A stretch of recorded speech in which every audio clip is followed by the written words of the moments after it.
நான் பின்புலத்தில் எங்கள் அப்பா டைரக்டரு, இல்லை எங்கள் அப்பா வந்து ரைட்டரு, இல்லை எங்கள் அப்பா ப்ரொடியூசர்னு ஒருத்தர் வராமல் எனக்கு யாரையுமே சினிமாவில் தெரியாதுங்க. சினிமா தெரியும் அப்படின்னு வந்ததில் நான் ஒரு ஆள், அவர் ஒரு ஆள்.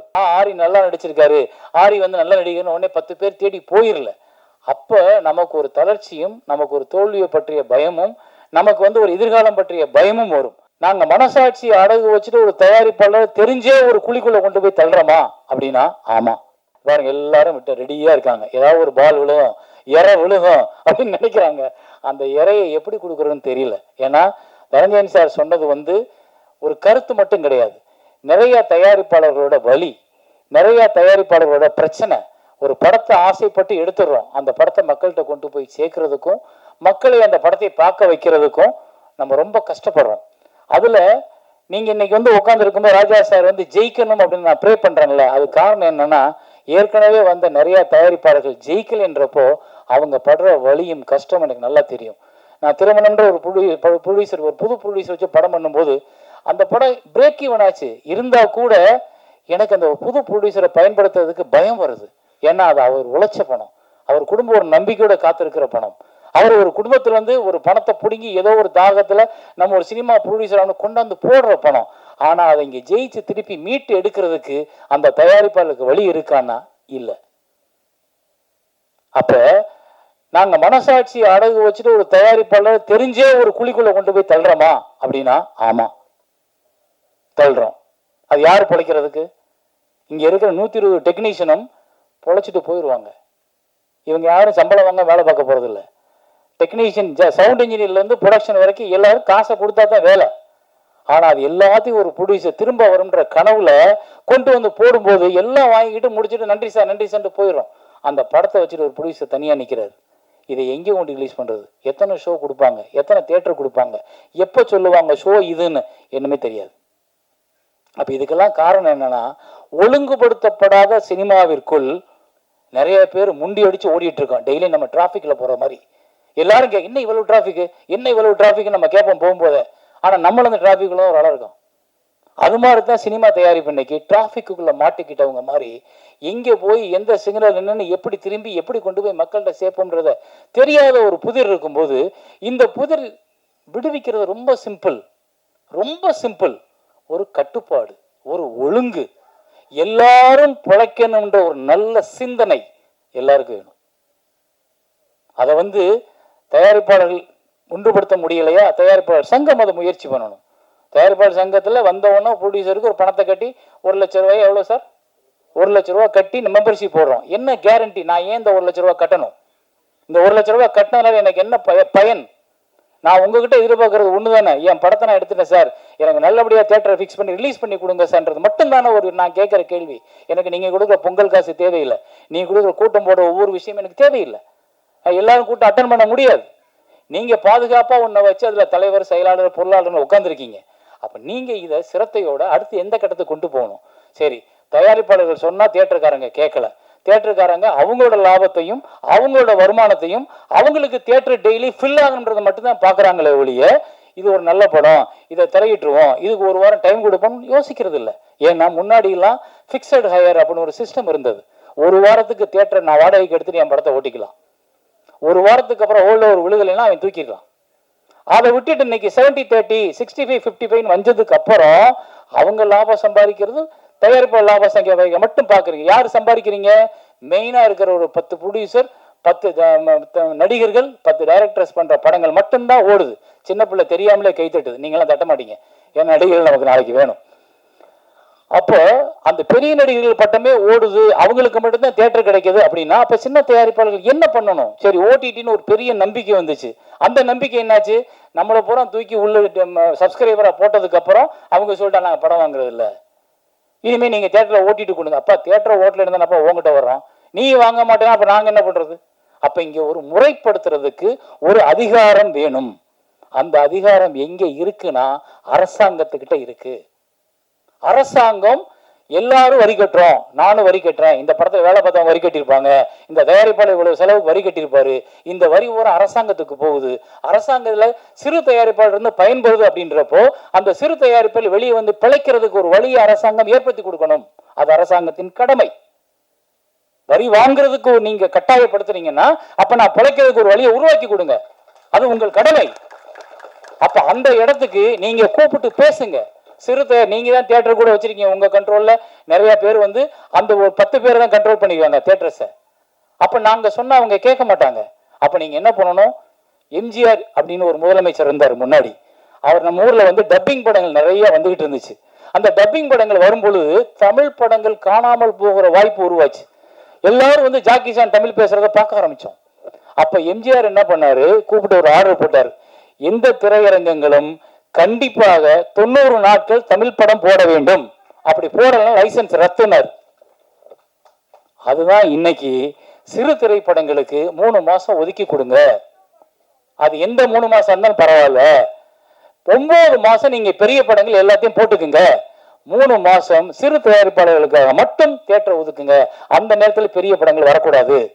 அப்படி வராம இருந்தா 700 தியேட்டர் இருக்கும்போது 100 தியேட்டர் 150 தியேட்டர் பிரச்சா கூட ஒரு வாரத்துக்கு 6 படங்கள் வெளியாகும். 3 மாசம்னா நான் ஒரு மாசம் 4024, 3 மாசம்னா 72 படம் ரிலீஸ் ஆகும். 72 ப்ரொடியூசர் வாழ்வாங்க.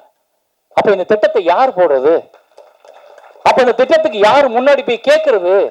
நான் மட்டும் போய் கேட்டேன்னா நான் ஒரு அரசாங்கத்துக்கு எதிரான ஆவேன். ஆனா என் கூட்டமா போய் நம்ம கேட்டோம்னா அரசாங்கத்துக்கான பிரச்சனையா அது மாறும். அப்ப அவங்க ஒரு வாரம் போட்டுக்குங்க, ஒரு தயாரிப்பாளர் ஒரு வாரத்துக்கு நீங்க கூலி கட்டுங்க, தியேட்டருக்காரங்க நஷ்டப்பட வேண்டாம், நீங்க ஒரு வாரத்துக்கு என்ன கூலியோ வாங்கிக்கிறீங்க அப்படின்னு சொல்லும் பொழுது தியேட்டருக்காரத்துக்கு நஷ்டம் இல்லை, அரசாங்கத்துக்கு நஷ்டம் இல்லை, தயாரிப்பாளர்கள் 72 படத்தை ரிலீஸ் பண்ணிட முடியும். இந்த திட்டத்தை பேசுறதுக்கு யாருக்கு தெரியாம, தனஞ்சன் சாருக்கு நல்லா தெரியும் இந்த மாதிரி ஸ்கீம் நல்லா இருக்குன்னு, ஆனா யார் போய் பேசுறது? அப்ப நான் பகச்சுக்கிறோம்ன்ற பயம் எதுக்கு? நான் ஏன் ஊர்ல நான் பிழைக்கிறதுக்கு நான் வரியை கட்டிட்டு நான் உனக்காக கஷ்டப்பட்டு அரசாங்கம் நல்லா இருக்குன்னு என் வரியை பூரா கட்டிவிட்டு நான் பிழைக்கிறதுக்கு முன்னவே உங்ககிட்ட கேட்கறதுக்கு நான் ஏன் யோசிக்கணும்? யோசிக்க கூடாது. நான் இங்க இதை பேசுறது கூட இது எப்பவாவது ஒரு பக்கம் அரசாங்கத்துக்கு அதுல விழுகும். அரசாங்கம் என்ன பண்ணும், தயாரிப்பாளர் சங்கத்தை கூப்பிட்டு சேரன் படி பேசினாராமே, அது என்ன கருத்து, வாங்க உட்காந்து பேசணும் கூப்பிட்டுச்சுன்னா நான் இந்த மேடையில் என்னை கலந்துக்கிட்டதுக்கு எனக்கு பிரயோஜனம் உண்டு. திருப்பூர் ப்ரொடியூசர்ஸ்னு ஒரு டைட்டில் கொடுத்து நீ படம் பண்ண சொன்னா நான் படம் பண்ணிடுவேன். அவ்வளோ ப்ரொடியூசர்ஸ் நான் பார்த்துருக்கேன் திருப்பூர்ல, ஆனால் யாருமே ஒருபடியாக படம் பண்ணல. நீங்க ஃபர்ஸ்ட் வந்து இந்த படத்தை பண்ணி கொண்டு வந்து நிப்பாட்டி அதை ரிலீஸ் பண்ண போறீங்கன்றதுக்கு உங்களுக்கு வாழ்த்துக்கள். எனக்கு நிறைய பேர் வேற வேற விஷயங்களுக்காக சினிமாவுக்கு வந்தவங்களா இருந்தாங்க, நீங்க மட்டும் சினிமாவை நோக்கி வந்தவங்களா இருந்திருக்கீங்க. எனக்கு 2 மகள்கள், கிட்டத்தட்ட நம்ம சின்சியரா தான் இருப்போம். ஏன்னா நம்ம பொண்டாட்டிக்கு பதில் சொல்றோம் இல்லையா, மனைவிக்கு குழந்தைங்களுக்கு பதில் சொல்லணும் இல்லையா, பாப்பா கேட்கும் அப்புறம் உங்களை. ஸோ ஃபர்ஸ்ட் உங்களுக்கு கங்க்ராட்ஸ், நீங்க நல்லா பண்ணுங்க. தம்பி இந்த போன் ஆஃப் பண்ணுங்க தம்பி. ரொம்ப அழகா ரொம்ப பிரமாதமா டிசைன் பண்ணியிருக்காரு. 4th ஃப்ளோர் அப்படின்ற ஒரு சாதாரண பேர் தான் அது. First floor, second floor, third floor, 4th floor, 10,000 எல்லா இடத்துலையும் இந்த வார்த்தைகள் இருக்கும். ஆனா அந்த 4th ஃப்ளோர்ன்ற வார்த்தைக்கு ஒரு கம்பீரத்தையும் ஒரு டிசைனையும் கொடுத்தது வந்து ரொம்ப அழகா இருக்கு. அதுல தெரியுது இந்த படத்தோட அட்ராக்ஷன், வெற்றி எல்லாமே. ஏன்னா எல்லாரும் இந்த 4th ஃப்ளோர் ட்ரெய்லர் பார்க்கும்போது இந்த படத்தை பார்க்கணும்னு தோணும். ஆரி வந்து எனக்கு நண்பர், அப்புறம் என்னோட ஸ்டூடெண்ட்டு, அப்புறம் என் படத்துல ஹீரோவும் நடித்தவர், அப்புறம் இப்போ நான் எடுத்த ஜேர்னியில் என்னோட ட்ராவல் பண்ணவர் நடித்தவர், அதை தாண்டி என்னோட உறவினர், அதை தாண்டி வந்து எங்கள் ஊருக்காரரு, மதுரைக்காரரு. ஸோ இப்படி எல்லா இடத்துலையும் எங்களுக்கு நெருக்கம் இருக்குது. எங்கள் குடும்பத்தோட எல்லாருக்கும் தெரிஞ்ச ஒரு நண்பராக தான் நான் இங்கே வந்திருக்கேன். ஏன்னா அவரோட முயற்சி, அவருடைய ரொம்ப, அதாவது இங்கே வந்து பின்புலத்தில் ஆளை வச்சுக்கிட்டு வர்றவங்க நிறைய பேர், ஆனால் பின்புலத்தில் இல்லாமல் ஓடி வந்து ஒருத்தன் ஜெயிக்கிறான்ல, அவனுக்கு இருக்க வேல்யூ தனிதான் என்னவா இருந்தாலும். ஏன்னா பின்புலத்தில் எங்கள் அப்பா டைரக்டரு, இல்லை எங்கள் அப்பா வந்து ரைட்டரு, இல்லை எங்கள் அப்பா ப்ரொடியூசர்னு ஒருத்தர் வராமல் எனக்கு யாரையுமே சினிமாவில் தெரியாதுங்க, சினிமா தெரியும் அப்படின்னு வந்ததில் நான் ஒரு ஆள், அவர் ஒரு ஆள். ஸோ எங்களுக்கெல்லாம் அந்த வெற்றி தான் எங்களையே இன்னைக்கு வரைக்கும் உயிர்ப்போட வச்சிருக்கு. அப்படின்னா நாங்களா போராடி, நாங்களா ஜெயிச்சு, நாங்களா அந்த இடத்துல உட்காந்துருக்கோம். எங்களுக்கு யாரு பின்னாடி சப்போர்ட் பண்ணி நீ போயிருன்னு எங்களுக்காக 10 படம் எடுக்கல. ஒவ்வொரு படத்துக்கும் சுசீந்திரனுக்கும் அதே மாதிரி தான், அவருக்கு இதே மாதிரியான இப்படி வந்தவங்க பாருங்க, தொடர்ந்து இண்டஸ்ட்ரியில படம் பண்ணிக்கிட்டே இருப்போம். ஏதோ ஒரு ரூபத்துல ஏதோ ஒரு இடத்துல நாங்க எங்களுடைய படங்கள் மூலமா உங்ககிட்ட பேசிக்கிட்டே இருப்போம். அப்படி ஒரு ஆளா நான் ஆரியை பார்க்குறேன். எனக்கு ஆரிய வந்து முதல் படம் நான் ஆடும் கூத்து அப்படின்னு ஒரு படம் பண்ணும்போது, அந்த படத்துல டிவி சந்திரன் டைரக்டர், அவர் வந்து என்கிட்ட கேட்டார், எனக்கு இந்த கேரக்டர் பண்ணுறதுக்கு ஒரு நல்ல முகம் வேணும், ஒரு நல்ல பையன் வேணும் அப்படின்னு கேட்கும்போது எனக்கு ஒரு ஆட்டோகிராஃபில் நடிக்க வந்தவரை நான் கூப்பிட்டு எனக்கு ஃபிசிக்கல் ட்ரெயினரை வாங்க, நான் ஒரு 72 கிலோ 76 கிலோவாக இருந்தேன். அப்போ அதை வந்து எனக்கு ஷூட்டிங் போகிறதுக்கு இன்னும் 10 நாள் 15 நாள் தான் இருக்குது, எனக்கு 12-13 கிலோ குறைக்கணும் ஆறினேன். சார் 15 நாளில் 13 கிலோவா எப்படி குறைக்கிறதுன்னு? ஆனால் குறைச்சோம், தவம் மாதிரி குறைச்சோம். ஏன்னா அவர் என்னை வந்து சக்கையாக புழிஞ்சிருவார். ஸோ ஒரு ஒர்க்கில் உள்ள டெடிக்கேஷன் எனக்கு நான் அன்னைக்கு பார்த்தேன். ஸோ இந்த பையன் வந்து இந்த டைரக்டரை காக்கா பிடிச்சிக்கிட்டா பின்னாடியே இருக்கலாம், நாளைக்கு ஒரு படம் பண்ணிடலாம்னு நினைக்காம நம்ம நடிக்க தான் போனோம். ஆனால் ஒரு டைரக்டர் என்னை இதை மாற்றுன்னு சொல்லி கொடுக்குறாரு, அந்த வேலையில் நான் சின்சியராக இருக்கணும்னு அதுக்காக சார்ட்டு போட்டு கிட்டத்தட்ட ஒரு 15-20 நாளில் 13 கிலோ குறைச்சனாங்க. எனக்கு அது ஆச்சரியமாக இருந்து. இன்னைக்கு யாருமே குறைக்க முடியாது, எப்படியுமே குறைக்க முடியாது. அது வந்து என்னன்னா அந்த ஆட்டோகிராஃப் சக்சஸ்ல அது ஒரு பார்ட். அது அந்த படம் சக்சஸ் ஆகணுன்றதுக்காக நடந்த ஒரு அதிசயம். அன்னைக்கு நான் 65 கிலோ குறைஞ்சது, இன்னைக்கு நான் அதுக்கப்புறம் கூடவே இல்லை, அதே வெயிட் அப்படியே மெயின்டைன் பண்ணிட்டே இருக்கேன். அதுக்கு காரணம் நீங்க தான். அந்த டெடிக்கேஷன் என்னாச்சு, அவரை வந்து நான் ஆடும் கூத்து பண்ணும்போது ஆடும் கூத்துல சரி ஆரியை அறிமுகப்படுத்தலாம். அவர் கூட டிவி சந்திரன் பெரிய டைரக்டர், அவர் மலையாளத்தில் நேஷனல் அவார்டு வாங்கின பெரிய டைரக்டர்.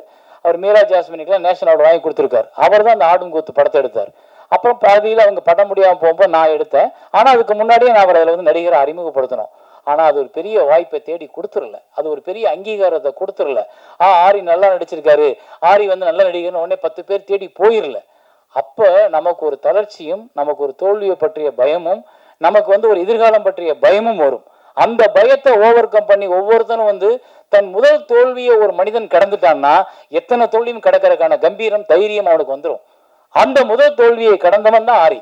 அந்த முதல் தோல்வியை கடந்ததுனாலதான் இன்னைக்கு அவர் தளராமல் அடுத்து அடுத்து அடுத்து அடுத்துன்னு பண்ணும் பொழுது இப்ப இந்த படத்துல பார்த்தா ஆக்சுவலி தனஞ்சயன் சார் சொன்னது ரொம்ப உண்மை. அவ்வளவு பெர்ஃபெக்டா உள்ளுக்குள்ள உட்கார்ந்துருக்காரு. ஸோ இது இன்னி தொடர்ந்து அவருக்கு நிறைய படங்களை உருவாக்கும், நிறைய படங்களை கொண்டு வரும். தனியா நீங்க நிக்கிறதுக்கான ஒரு வாய்ப்புகளை இன்னும் நிறைய உருவாக்கும் இந்த சினிமா. ஆனா நீங்க இந்த சினிமாவுக்கு உண்மையா இருங்க, அவ்வளவுதான்.